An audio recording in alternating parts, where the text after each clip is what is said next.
What is going on, guys? Welcome back to another BSC video. Now, as I mentioned in one of my previous videos, hopefully you've checked it out, I wanted to have a little bit of a chat about 5 things that I've learned since making the big move from Canberra up here to Darwin.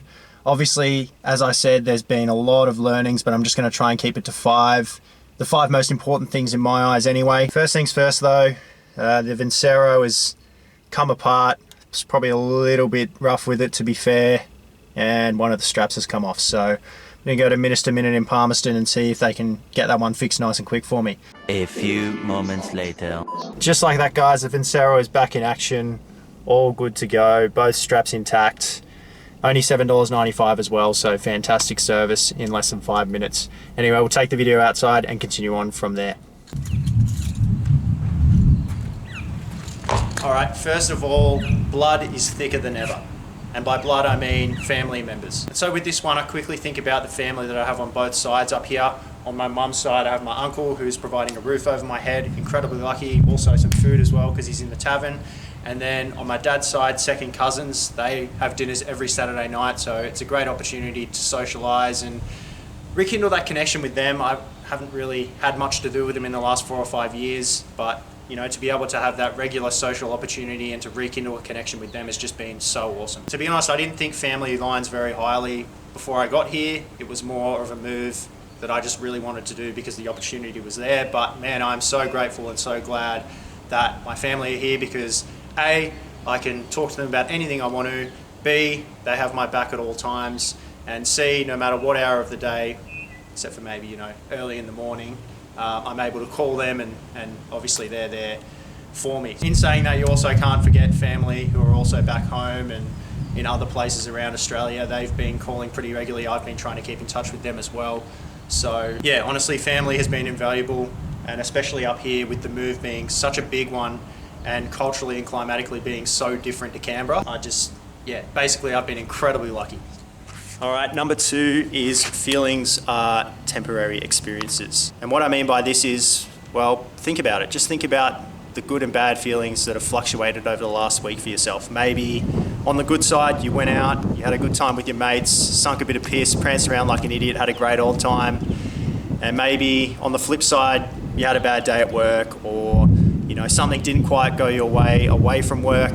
Basically, what I'm trying to exemplify is these feelings are only temporary. Like, you're not going to be prancing around like an idiot having a good time 24/7, or on the flip side, you're not just going to have a bad day in the office every single day. And with this in mind, it really should encourage you to soak in the good times as much as possible, take those in, be present in those times, but also in the bad times, just realize that all feelings will come and go. Like, it is what it is. If you've had a bad day at work, just come back bigger and better the next day and know that you're not going to feel bad forever. Keep in mind though, if you are feeling bad, perpetually bad the whole time, then I would strongly suggest getting it off your chest, just having a chat to somebody about it, you know, a family member, a friend, somebody that you trust. But what I'm trying to exemplify here is you should, with this thought in mind of feelings only being temporary, you should be able to really soak in the good times, enjoy them for what they are, and then with the bad times, just absorb them, try and learn from them, and know that they're not going to last forever either if you're resilient enough up here. And it comes back to, I think, Stromlo people, you guys can help me out with this one. I think his name was Josh Shipp.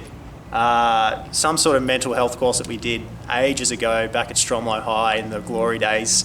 I think he said something about tough times don't last and tough people do, and that's definitely important to keep in mind when perhaps you're going through a down phase, or you're stuck in a rut, or you're just really struggling with bad thoughts, that tough times don't last but tough people do. Stromlo people, please comment if you know or have any memory of that course, because I think it was Josh Shipp, but maybe not.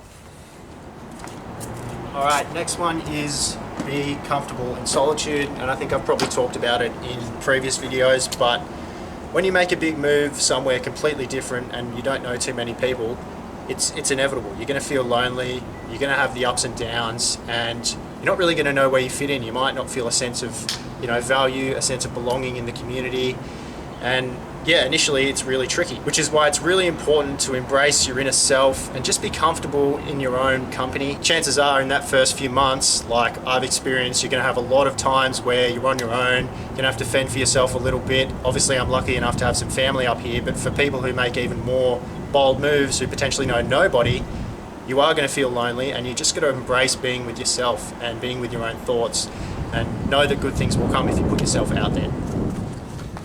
Alrighty guys, next one is to be a tourist, and this is really self-explanatory. I'm not going to harp on it for too long, but basically you never know how long you're going to be in this new place for, so get out there, have a look at the different attractions and everything that it has to offer, because as I said, you just never know how long or how little you could be there for. And last of all guys, you really can do it. I know it sounds cliche, but heck, I've managed to do it. I've spent pretty much 20 years at home in Canberra with my family, barring maybe 1 or 2 years where we went to Norfolk Island, but pretty much been with my family, brother and sister, immediate mum and dad all the time. And yeah, it just goes to show you've just got to back yourself, believe, and if you want to make a change in life and you want to make a big move, just stick to it.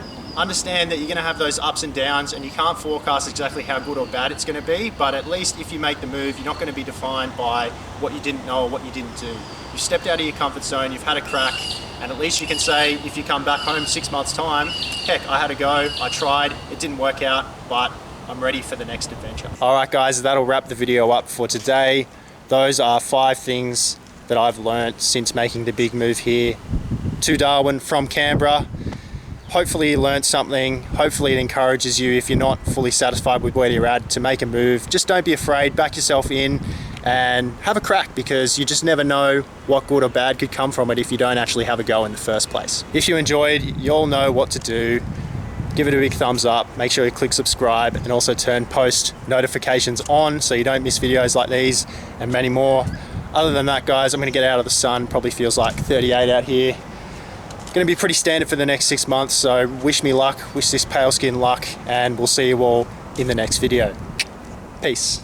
Also, before I go guys, I thought it'd be worth mentioning the importance of your inner circle, so the people that you've sort of grown up with, and you know, you're obviously your immediate family and close friends. I guess the great thing about these people is you can call on their support. You might not always see them going forward, particularly if you're moving around, but you know they're always going to be there for you, and vice versa. It's a two-way street, so it's really important that even if you move, that you should still be instigating some communication. It's not just about you, it's also about the other people in your inner circle and the people you generally see yourself, I guess, having that connection with in that inner circle going forward. As I said before guys, like, subscribe, hit the bell, and go your hardest down in the comments. Let's get a bit of banter rolling. It's what I want to see.